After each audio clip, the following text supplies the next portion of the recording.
ബഹുമാന്യരായ വിശ്വാസിനികളെ, അള്ളാഹുവിൻ്റെ നിയമനിർദ്ദേശങ്ങൾക്കനുസരിച്ച് നമ്മളുടെ വളരെ ചെറുതും ദുർബലവുമായ ഈ ജീവിതം ചിട്ടപ്പെടുത്തണമെന്ന് ഒന്നാമതായി ഓർമ്മപ്പെടുത്തുകയാണ്. മുമ്പ് ഒന്ന് രണ്ട് ഖുതുബയിൽ നാളെ പരലോകത്ത് നമ്മൾ എത്തിപ്പെടുമ്പോൾ നമുക്കെതിരെ സാക്ഷികളാവുന്ന വിഷയം സംസാരിച്ചിരുന്നു. ഒന്ന് അള്ളാഹുവാണ്, രണ്ട് നമ്മുടെ ശരീരവും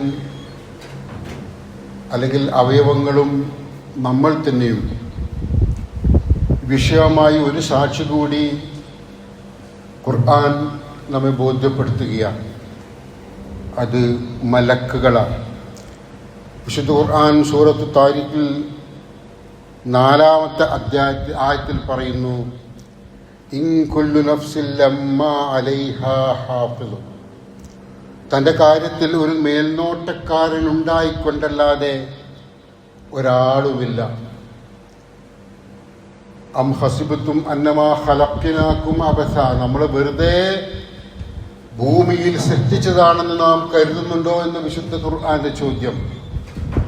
വൃഥാവിലല്ല, അല്ലെങ്കിൽ വെറുതെ ജീവിച്ച് മരിച്ചു പോകേണ്ടവനല്ല മനുഷ്യൻ എന്ന പാഠം നൽകുന്ന ഖുർആൻ നമ്മെ നിരീക്ഷിക്കാൻ വേണ്ടി ഒരുക്കിയ സംവിധാനങ്ങൾ കൂടി നമ്മെ അറിയിക്കുകയാണ്.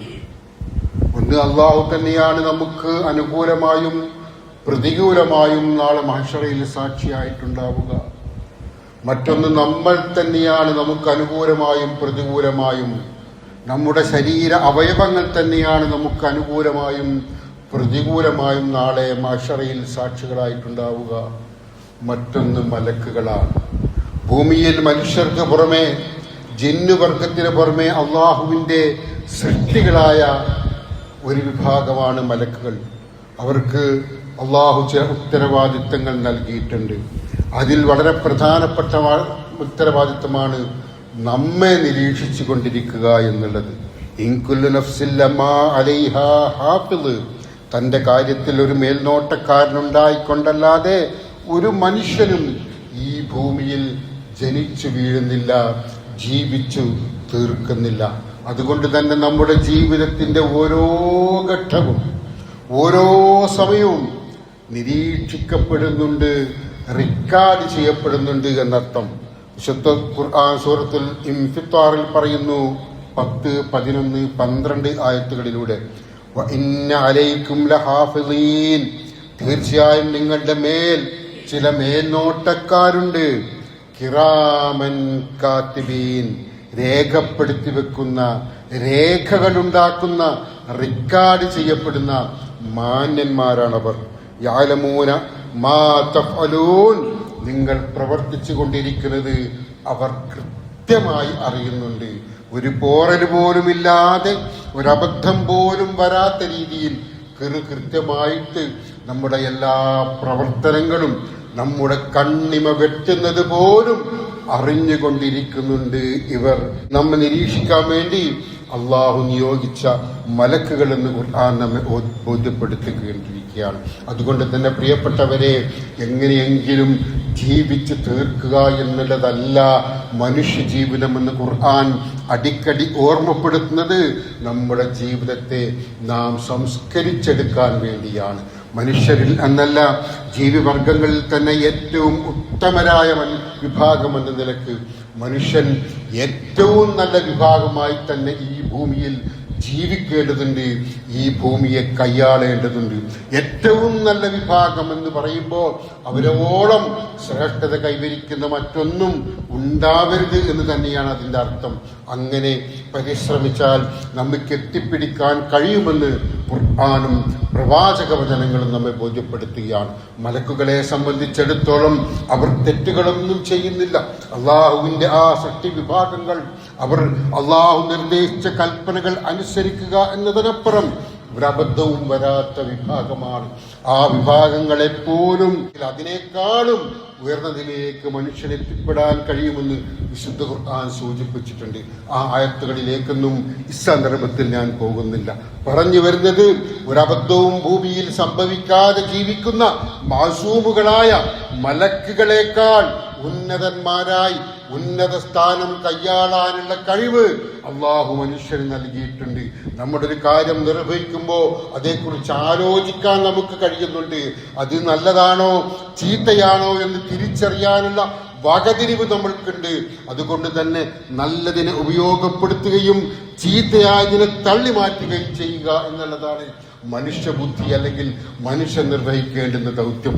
നല്ലതെന്തൊക്കെയുണ്ടോ അതിനെ ഇഷ്ടപ്പെടുകയും അതിനോട് ചേർന്ന് നിൽക്കുകയും നല്ലതല്ലാത്തതിനെ തള്ളി മാറ്റുകയും അതിനെ മാറ്റി നിർത്തുകയും ചെയ്യുന്ന ഒരു ജീവിതമായിരിക്കണം വിശ്വാസി എന്ന നിലക്ക് നമുക്ക് ഭൂമിയിൽ നിർവഹിക്കാനുള്ളത്.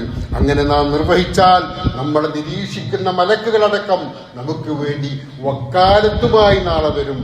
നമുക്ക് വേണ്ടി അള്ളാഹുവിനോട് സാക്ഷി പറയുന്ന അവസ്ഥയുണ്ടാകും. അള്ളാഹു സാക്ഷിയാണ് നമ്മുടെ പ്രവർത്തനങ്ങൾക്കൊക്കെ തന്നെയും.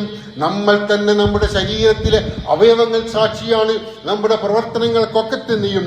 ഒപ്പം മലക്കുകളും സാക്ഷി പറയുന്നതോടുകൂടി നമ്മൾ പൂർണ്ണമായും നമുക്ക് അനുകൂലമാണ് സാക്ഷി പറയുന്നതെങ്കിൽ പൂർണ്ണമായ തോതിൽ നമ്മൾ വിജയികളായി സ്വർഗത്തിലെത്താൻ നമുക്ക് കഴിയും.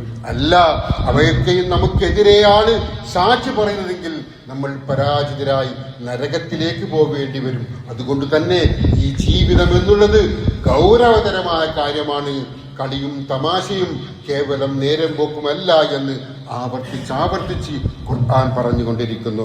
വിശുദ്ധ ഖുർആൻ സൂറത്തുൽ ഖാഫിൽ പറയുന്നു, മാ യൽഫിദു മിൻ ഖൗലിൻ ഇല്ലാ ലദൈഹി റഖീബുൻ വഅതീദ്.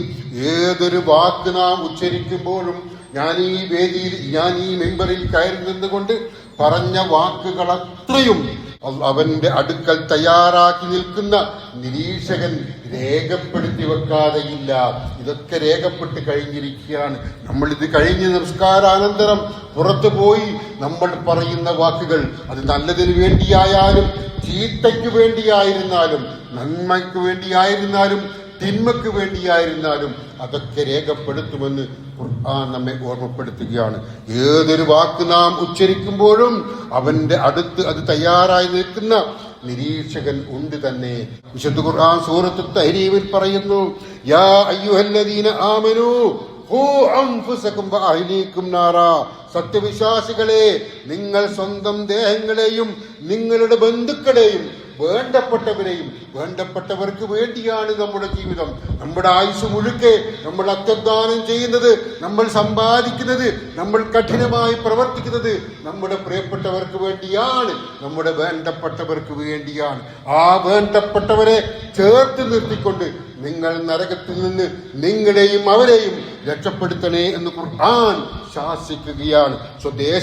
സ്വദേഹങ്ങളെയും നിങ്ങളുടെ ബന്ധുക്കളെയും മനുഷ്യരും കല്ലുകളും ഇന്ധനമായിട്ടുള്ള നരകാഗ്നിയിൽ നിന്ന് നിങ്ങൾ കാത്തുരക്ഷിക്കണേ. യാ അയ്യുഹല്ലദീന ആമനൂ ഖൂ അൻഫുസകും വഅഹ്ലീകും നാറൻ വഖൂദുഹാ അന്നാസു വൽ ഹിജാറ അലൈഹാ മലായികത്തുൻ ഖിലാദുൻ ശിദാദുൻ ലാ യഅസൂനല്ലാഹ മാ അമറഹും വയഫ്അലൂന മാ യുഅ്മറൂൻ. സ്വന്തം ദേഹങ്ങളെയും നിങ്ങളുടെ ബന്ധുക്കളെയും മനുഷ്യരും കല്ലുകളും ഇന്ധനമായിട്ടുള്ള നരകാഗ്നിയിൽ നിന്ന് നിങ്ങൾ കാത്തിരക്ഷിക്കണം. അതിന്റെ മേൽനോട്ടത്തിന് പരുഷ സ്വഭാവമുള്ളവരും അതിശക്തരുമായ മലക്കുകളുണ്ടായിരിക്കും. നരകത്തെ കാക്കുന്ന മലക്ക്, ശക്തരായ മലക്ക്, പരുഷ സ്വഭാവമുള്ള മലക്ക് അവർ ഉണ്ടായിരിക്കുന്നതാണ് നരകത്തിന്റെ കാവൽക്കാരായി. വിശുദ്ധ ഖുർആൻ മറ്റനവധി ആയത്തുകളിലൂടെ അത് പറയും. നിങ്ങൾക്ക് മുന്നറിയിപ്പുകാരൻ വന്നില്ലേ എന്ന് മലക്കുകൾ ചോദിക്കും. മലക്കുകൾ നമ്മെ നരകത്തിലേക്ക് തള്ളിയെറിയും. അങ്ങനെ ഒരുപാട് വിശദീകരണങ്ങൾ വേറെയും ഖുർആൻ നൽകുന്നുണ്ട്. ഇവിടെ പറയുന്നു, നമ്മളെ മേൽനോട്ടത്തിന് അഥവാ നരകത്തിന്റെ മേൽനോട്ടത്തിന് പരുഷ സ്വഭാവമുള്ളവരും അതിശക്തരുമായ മലക്കുകൾ ഉണ്ടായിരിക്കും. അള്ളാഹു അവരോട് കൽപ്പിച്ച കാര്യത്തിൽ അവനോടവർ അനുസരണക്കേട് കാണിക്കുകയില്ല. നമ്മളുമായിട്ട് എന്തെങ്കിലും അല്ലെങ്കിൽ ഏതെങ്കിലും രീതിയിൽ നമുക്ക് വേണ്ടി ഒരു ഇളവിന് വേണ്ടി മലക്കുകൾ അവിടെ വെച്ച് ശ്രമിക്കുകയില്ല. ദുനിയാവിൽ നമുക്ക് വേണ്ടി പ്രാർത്ഥിക്കുന്നുണ്ട് മലക്കുകൾ. ഈ സമയത്ത് ഇവിടെ ഹാജരാണ് മലക്കുകൾ. നമുക്ക് നമസ്കാരാനന്തരം നമുക്ക് വേണ്ടി പ്രാർത്ഥിക്കുന്നുണ്ട് മലക്കുകൾ. നമ്മുടെ അമലുകൾ സ്വീകരിക്കാൻ വേണ്ടി, നമ്മുടെ പാപങ്ങൾ പുറത്തു തരാൻ വേണ്ടി മലക്കുകൾ പ്രാർത്ഥിച്ചു കൊണ്ടിരിക്കുന്നുണ്ട്. അതേ മലക്കുകൾ അല്ലെങ്കിൽ ആ മലക്കുകളിൽ നരകത്തെ കാക്കുന്ന മലക്ക് അവിടെ വെച്ച് നമുക്ക് വേണ്ടി ഒരൊത്താശയും ചെയ്തു തരികയില്ല. പടച്ചവന്റെ കൽപ്പന എന്തോ അതക്ഷരം പ്രതി അനുസരിക്കുക എന്നല്ലാതെ അവരോട് കൽപ്പിക്കുന്നതെന്തും അവർ അവിടെ വെച്ച് പ്രവർത്തിക്കും. ശക്തരാണ് ആ മലക്കുകൾ. നമ്മുടെ ശക്തിയൊന്നും അവിടെ ശക്തിയെ അല്ലാതായി പോകുന്ന, നമ്മൾ നിരാലംബരായി പോകുന്ന, നമ്മൾ നിസ്സഹരായി പോകുന്ന ഒരു ഘട്ടമാണ് അത് എന്ന് ഖുർആൻ സൂചിപ്പിക്കുകയാണ്. വിശുദ്ധ ഖുർആൻ സൂറത്തുൽ മുൽക്കിൽ പറയുന്നു, തകാദു തമയ്യസു മിനൽ ഗൈദ് കുല്ലമാ ഉൽഖിയ ഫീഹാ ഫൗജുൻ സഅലഹും ഖസനതുഹാ അലം യഅതികും നദീർ. കോപം നിമിത്തം അത് പൊട്ടിപ്പിടർന്നു പോകും നരകം. കോപം നിമിത്തം അത് പൊട്ടിപ്പിടർന്നു പോകുമാറാകും. അതിൽ അഥവാ നരകത്തിൽ ഓരോ സംഘവും എറിയപ്പെടുമ്പോഴൊക്കെ അതിന്റെ കാവൽക്കാർ അഥവാ നേരത്തെ സൂചിപ്പിച്ച മലക്കുകൾ അവരോട് ചോദിക്കും, സഅലഹും ഖസനതുഹാ അലം യഅതികും നദീർ. നിങ്ങൾക്ക് മുന്നറിയിപ്പുകാരൻ വന്നിട്ടില്ലേ? നരകമുണ്ട്, സ്വർഗമുണ്ട്, വിചാരണയുണ്ട്, പടച്ചവന്റെ പരലോകത്തെ കുറിച്ച് ഒക്കെ പഠിപ്പിച്ചു തരുന്ന, ശുദ്ധമായ തൗഹീദ് അനുസരിച്ച് ജീവിക്കണമെന്ന പാഠം നൽകിയ മുന്നറിയിപ്പുകാരൻ പ്രവാചകൻ വിശുദ്ധ ഖുർആൻ നിങ്ങൾക്കിടയിൽ ഉണ്ടായിരുന്നില്ലേ? നിങ്ങൾക്ക് വന്നിട്ടില്ലേ? എന്തേ അത് ശ്രദ്ധിക്കാതെ പോയത്? മലക്കുകൾ ചോദിക്കും. അപ്പോൾ പറയും, ഖാലൂ ബലാ ഖദ് ജാഅനാ നദീറും ഫകദ്ദബ്നാ വഖുൽനാ മാ നസ്സലല്ലാഹു മിൻ ഷൈഇൻ ഇൻ അൻതും ഇല്ലാ ഫീ ളലാലിൻ കബീർ. അതേ, ഞങ്ങൾക്ക് മുന്നറിയിപ്പുകാരൻ വന്നിരുന്നു, അപ്പോൾ ഞങ്ങൾ നിഷേധിച്ച് തള്ളുകയും അള്ളാഹു ഇങ്ങനെയൊന്നും ഇറക്കിയിട്ടില്ല, ഇത് ബഡായിയാണ്, ഇത് മുഹമ്മദിന്റെ ബഡായിയാണ്, ഇത് 6-ാം നൂറ്റാണ്ടിന്റെ അപരിഷ്കൃത സംസ്കാരമാണ്, ഇത് ആളുകളെ സ്വാതന്ത്ര്യത്തിൽ നിന്ന് പിടിച്ചു കെട്ടുന്ന അല്ലെങ്കിൽ അങ്ങനെ അധമരാക്കുന്ന ഒരു തത്വമാണ് കേട്ടോ, ഇതിന്റെ പിന്നാലെ പോകരുത് എന്ന് പറഞ്ഞുകൊണ്ട് ഇതിനെതിരെ ഞങ്ങൾ പ്രവർത്തിച്ചു എന്നവർ ഖേദത്തോടെ പറയും. നിങ്ങൾ വലിയ വഴികേടിൽ തന്നെയാകുന്നു എന്ന് നമ്മൾ അഥവാ ഈ വിഭാഗം നരകത്തിലേക്ക് എത്തിപ്പെടുന്ന ആളുകൾ അന്ന് സത്യവിശ്വാസം ദുനിയാവിൽ വെച്ച് പഠിപ്പിക്കപ്പെടുമ്പോ ഖുത്ബയിലൂടെ, പ്രഭാഷണങ്ങളിലൂടെ, ലഘുലേഖയിലൂടെ, പ്രസിദ്ധീകരണങ്ങളിലൂടെ ഇസ്ലാമിന്റെ സന്ദേശം ജനങ്ങളിൽ എത്തിക്കുമ്പോ ഇതിനെയൊക്കെ പരിഹസിച്ചുകൊണ്ട്, ഇതിനെയൊക്കെ നിഷേധിച്ചുകൊണ്ട് രംഗത്ത് വരുന്ന ആളുകൾ പറയുന്ന വാക്കുകൾ അതാണ് ഖുർആൻ ഇവിടെ സൂചിപ്പിച്ചിരിക്കുന്നത്. ഇതൊക്കെ വഴികേടിലാകുന്ന ഒരു വിവരമില്ലാത്ത വർത്തമാനമാണ്. ഇങ്ങനെയൊന്നുമില്ല, മരിച്ചാൽ അതിനുശേഷം ഒന്നുമില്ല, പരലോകമില്ല, അള്ളാഹുവില്ല എന്നൊക്കെ ഞങ്ങൾ വീമ്പിളക്കിപ്പോയി എന്ന് അവർ ഖേദത്തോടെ ഖേദിച്ചുകൊണ്ട് നിസ്സഹാരായി അവിടെ വെച്ച് പറയേണ്ടി വരും. വഖാലൂ ലൗ കുന്നാ നസ്മഉ ഔ നഖിലു മാ കുന്നാ ഫീ അസ്ഹാബിസ് സഈർ. ഞങ്ങൾ കേട്ടില്ല, ഞങ്ങൾ ചിന്തിച്ചില്ല, ഞങ്ങൾ കേൾക്കുകയോ ചിന്തിക്കുകയോ ചെയ്തിരുന്നുവെങ്കിൽ ഞങ്ങൾ ഈ ജ്വലിക്കുന്ന നരകാഗ്നിയിൽ പെട്ടുപോകുമായിരുന്നില്ല, ഇതിന്റെ അവകാശികളുടെ കൂട്ടത്തിൽ പെട്ടുപോകുമായിരുന്നില്ല എന്ന് കണ്ണീരൊഴുക്കി അവർ അവിടെ വെച്ച് പറയുന്ന അവസരം ഉണ്ടാവുമെന്ന് ഖുർആൻ സൂചിപ്പിക്കുകയാണ്. അങ്ങനെ തങ്ങളുടെ കുറ്റം ഏറ്റുപറയും. അവർക്കാകുന്നു നാശം, അവർ നരകത്തിന്റെ അവകാശികളാണ്, അവർക്കാകുന്നു നാശം. ദുനിയാവിൽ അവർക്ക് സൗകര്യം നൽകി, ആരോഗ്യം നൽകി, ചിന്താശേഷി നൽകി, എല്ലാം കണ്ടും മനസ്സിലാക്കാനുള്ള വിവേചനാധികാരം അവർക്ക് നൽകി. ദുനിയാവിലെ അവരുടെ കാര്യങ്ങൾക്ക് വേണ്ടി അവർ ചിന്തിച്ചിരുന്നു. അവരുടെ കുടുംബത്തെ സംരക്ഷിക്കാൻ, അവരുടെ ആളുകളെ ചേർത്ത് പിടിക്കാൻ അവർ ആലോചനകൾ നടത്തിയിരുന്നു, കൂടിയാലോചനകൾ നടത്തിയിരുന്നു. അങ്ങനെയൊക്കെ അവർക്ക് വേണ്ടുന്ന ഗുണങ്ങൾക്ക് വേണ്ടിയൊക്കെ തന്നെയും അവർ പ്രവർത്തിച്ചു. പക്ഷേ ജീവിതത്തെക്കുറിച്ച് കുറിച്ച് അവർ കാര്യമായൊന്നും ആലോചിച്ചില്ല. മരണത്തെക്കുറിച്ച് നിശേഷം അവരൊന്നും ചിന്തിച്ചില്ല. പ്രപഞ്ച സത്താവുണ്ടോ എന്നതിനെ കുറിച്ച് ഗൗരവതരമായ ആലോചനയൊന്നും അവർ നടത്തിയില്ല. അവരുടെ സർവ്വ സ്വാതന്ത്ര്യത്തിന് ഇതൊക്കെ വിലങ്ങുതടിയാകുമെന്ന് കണ്ട് ഒറ്റയടിക്ക് ഇതിനെയൊക്കെ അവർ നിഷേധിച്ചു കളഞ്ഞു. അവരിതാ നരകത്തിന്റെ അവകാശികളായി ഞങ്ങൾക്ക് അബദ്ധം പറ്റിപ്പോയി എന്ന് ഏറ്റുപറയുന്നൊരവസ്ഥ ഉണ്ടാകും. മലക്കുകൾ അവിടെ അവരെ ശിക്ഷിക്കാൻ മുന്നിലുണ്ടാകുമെന്ന് ഖുർആൻ സൂചിപ്പിക്കുകയാണ്. വഖാല ഖരീനുഹു ഹാദാ മാ ലദയ്യ അതീൻ സൂറത്തുൽ ഖാഫിൽ പറയുകയാണ്, അവന്റെ സഹചാരി അഥവാ മലക്ക് പറയും, ഇതാകുന്നു എന്റെ പക്കൽ തയ്യാറാക്കിയ രേഖ. ഓരോ മനുഷ്യന്റെയും രേഖ തയ്യാറാക്കിയ മലക്ക് അവിടെ ഹാജരാക്കി. ഇതാ ഇന്നയാളുടെ രേഖ, ഇതാ ഇന്നയാളുടെ രേഖ. എല്ലാം അവിടെയുണ്ട്. മൂക്കത്ത് വിരൽ വെച്ചു പോകും ഓരോരുത്തരും. പടച്ചവനെ, ഞാൻ തന്നെ ജീവിതത്തിൽ ചെയ്തു കൂട്ടിയ കാര്യങ്ങൾ എല്ലാം ഇവിടെ ഉണ്ടല്ലോ. മറന്നുപോയ കാര്യങ്ങൾ വരെ ഇതാ ഇതിൽ കാണുന്നുണ്ടല്ലോ. പലതും അപ്പോഴായിരിക്കും ഓർമ്മ വരിക. അത്തരമൊരവസ്ഥ അവൻ അഭിമുഖീകരിക്കേണ്ടി വരും. പ്രിയപ്പെട്ടവരെ, അള്ളാഹു സാക്ഷിയാകുന്ന അവസ്ഥ, നമ്മുടെ ശരീരം തന്നെ നമുക്കെതിരെ സാക്ഷി പറയുന്ന അവസ്ഥ, മലക്കുകൾ നമുക്കെതിരെ സാക്ഷി പറയുന്ന അവസ്ഥ, ഇത് വന്നു ഭവിക്കാൻ പോവുകയാണ്. ഇതൊരു പൊയ്വെടിയല്ല, വെറും കെട്ടുകഥയല്ല, എവിടെ നിന്നോ കണ്ട ഒരു കഥയിലെ കഥാപാത്രത്തിന്റെ ചിന്തകളല്ല. പ്രിയപ്പെട്ടവരെ, സംഭവിക്കാൻ പോകുന്ന യാഥാർത്ഥ്യമാണ്. ഇതനുഭവിക്കാൻ പോവുകയാണ് നമ്മൾ. ഇതനുഭവിക്കും നമ്മൾ. നമുക്കനുകൂലമായിട്ടായിരിക്കണം മലക്കുകളും നമ്മുടെ ശരീരങ്ങളും നാം തന്നെയും വിധി പ്രസ്താവിക്കേണ്ടത് അവിടെ. എങ്കിൽ മാത്രമേ അള്ളാഹുവിന്റെ രക്ഷ നമുക്കുണ്ടാവുകയുള്ളൂ. ഈ ദുനിയാവിലെ ഈ ചൂടൊക്കെ നമ്മൾ വല്ലാതെ അനുഭവിക്കുകയാണ്. ചൂട്, അതികഠിനമായ ചൂടാണ് ഇവിടെ ഇപ്പോൾ. നമുക്കൊന്നും പുറത്തിറങ്ങാൻ പോലും കഴിയാത്ത വിധത്തിൽ 11 മണി മുതൽ 3 മണി വരെ പുറത്തിറങ്ങരുത് അത്യാവശ്യത്തിനല്ലാതെ എന്ന് മുഖ്യമന്ത്രി വരെ പ്രസ്താവന ഇറക്കിയിട്ടുണ്ട്. ശാസ്ത്രം അല്ലെങ്കിൽ ആ രീതിയിലുള്ള മുന്നറിയിപ്പുകൾ നൽകിക്കൊണ്ടിരിക്കുകയാണ്. ചൂടേറ്റ് പലരും ചിലരെങ്കിലും മരിച്ചുകൊണ്ടിരിക്കുന്നു. അംഗനവാടികളൊക്കെ തൽക്കാലം നിർത്തിവെച്ചിരിക്കുകയാണ്. സഹിക്കാൻ കഴിയുന്നില്ല നമുക്ക് ഈ ചൂട്. നമ്മൾ തന്നെ അനുഭവിച്ചറിയുന്ന ചെറിയ ചെറിയ പ്രയാസങ്ങളിൽ നമ്മൾ നീറുമ്പോൾ, നമ്മൾ ബുദ്ധിമുട്ടുമ്പോൾ അറിയണം പ്രിയപ്പെട്ടവരെ, ഇതൊരുക്കി തന്ന അള്ളാഹുവിനെ മറന്നുകൊണ്ട് നമ്മൾ ജീവിച്ചാൽ അതേറ്റവും വലിയ അതിക്രമമാണ്, അതേറ്റവും വലിയ നന്ദികേടാണ്. അതുകൊണ്ട് തന്നെ നന്ദികേടിന്റെ ശിക്ഷ നാം അനുഭവിക്കേണ്ടി വരും. അതുകൊണ്ട് നാളെ പരലോകത്ത്, ആ ശാശ്വതമായ ലോകത്ത്, അനന്തമായി തുടരുന്ന ലോകത്ത്, അവസാനമില്ലാത്ത ലോകത്ത്, നമുക്കൊന്നും ഒരേ രീതിയിൽക്കപ്പുറം ഒരു പ്രായം കൂടി വൃദ്ധയായി മരിച്ചൊടുങ്ങി പോകുന്നൊരു ഘട്ടം പോലില്ലാത്ത ഒരു ലോകത്തേക്കാണ് നമ്മൾ പോകുന്നത്. അവിടെ നമുക്ക് ശാശ്വതമായി ജീവിക്കാൻ, അവിടെ നമുക്ക് ചിരഞ്ജീവിയായി ജീവിക്കാൻ വേണ്ടുന്ന സൗകര്യങ്ങൾ ഒരുക്കുക ഇവിടെ വെച്ച് എന്നുള്ളതാണ് നമ്മുടെ ദൗത്യം. അതുകൊണ്ട് തന്നെയാണ് അബദ്ധങ്ങളൊന്നും വരാത്ത മലക്കുകളെക്കാൾ മനുഷ്യൻ ശ്രേഷ്ഠനാകുന്നു എന്ന് ഖുർആൻ പറഞ്ഞതിന്റെ സാരം. നമ്മൾ തന്നെ നമുക്ക് വേണ്ടി നമുക്ക് അല്ലാഹു നൽകിയ ചിന്താശക്തി കൊണ്ട് കണ്ടെത്തിയ വിജ്ഞാന അറിവുകളിലൂടെ നമ്മുടെ ഭാഗതയെ നാം തീരുമാനിക്കുകയാണ്.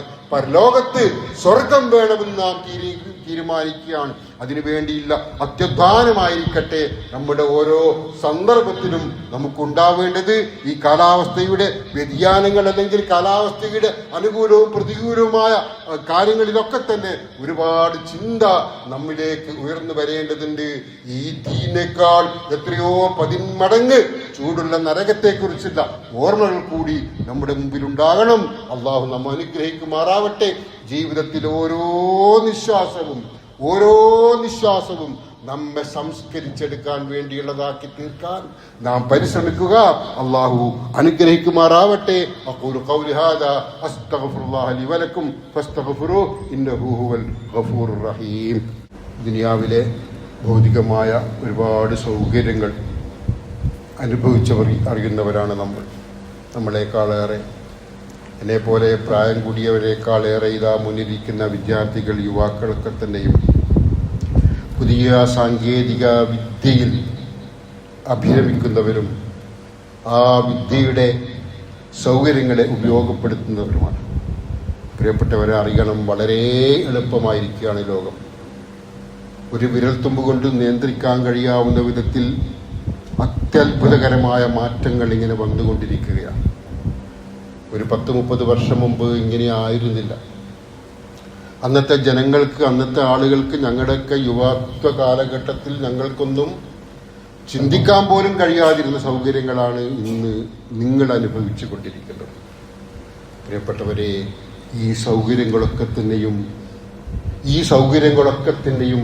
നമുക്കുള്ള ഒരു പരീക്ഷണം കൂടിയാണ് എന്ന ഒരു ഓർമ്മ നമുക്കുണ്ടാകണം.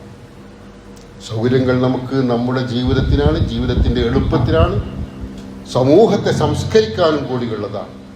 എന്നാൽ അതൊരു പരീക്ഷണം കൂടിയാണ് എന്ന തിരിച്ചറിവ് കൂടി നമുക്കുണ്ടാവണം.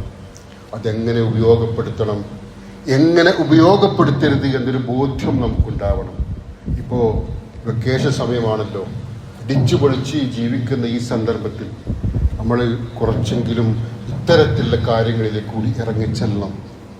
ഒരു മുൻ തലമുറ, അല്ലെങ്കിൽ ഞാൻ സൂചിപ്പിച്ചതുപോലെ 30 വർഷം മുമ്പോ 40 വർഷം മുമ്പോ ജീവിച്ച ആളുകൾക്ക് അനുഭവിക്കാൻ കഴിയാത്ത സൗകര്യങ്ങൾ ഇന്ന് അനുഭവിക്കുന്നുണ്ട് എങ്കിൽ അത് നിങ്ങളുടെ മാത്രം, അല്ലെങ്കിൽ ചെറുപ്പക്കാരായ ആളുകൊണ്ട് നിങ്ങളുടെ മാത്രം കഴിവുകൊണ്ട് കണ്ടെത്തിയ കാര്യമൊന്നുമല്ല. തുടരെ മനുഷ്യനെ ഖുർആൻ പറഞ്ഞിരിക്കുന്നത് ഖലീഫ എന്നാണ്, പിൻഗാമി, ഒന്നിനു പിറകെ മറ്റൊന്നായി വന്നുകൊണ്ടിരിക്കുന്ന വിഭാഗം, തലമുറകളിലൂടെ ദൗത്യ നിർവഹണം നിർവഹിക്കുന്ന വിഭാഗം എന്നാണ് അതിൻ്റെ അർത്ഥം. അപ്പോൾ ഒരാളുടെ കണ്ടുപിടുത്തം അതിനേക്കാൾ പുരോഗമനപരമായ രീതിയിൽ വേറൊരാൾ കണ്ടുപിടിച്ച് അതിനേക്കാൾ പുരോഗതി മറ്റൊരാൾ കണ്ടുപിടിച്ച് അങ്ങനെ തലമുറകളിലൂടെ കൈമാറ്റം ചെയ്യപ്പെട്ട് ഇന്ന് നിങ്ങൾ അനുഭവിക്കുന്ന ഈ ദൗത്യം, നിങ്ങൾ അനുഭവിക്കുന്ന ഈ ജീവിതം, അതിൻ്റെ പിന്നിൽ ഒരുപാട് ആളുകളുടെ പ്രയത്നമുണ്ട്.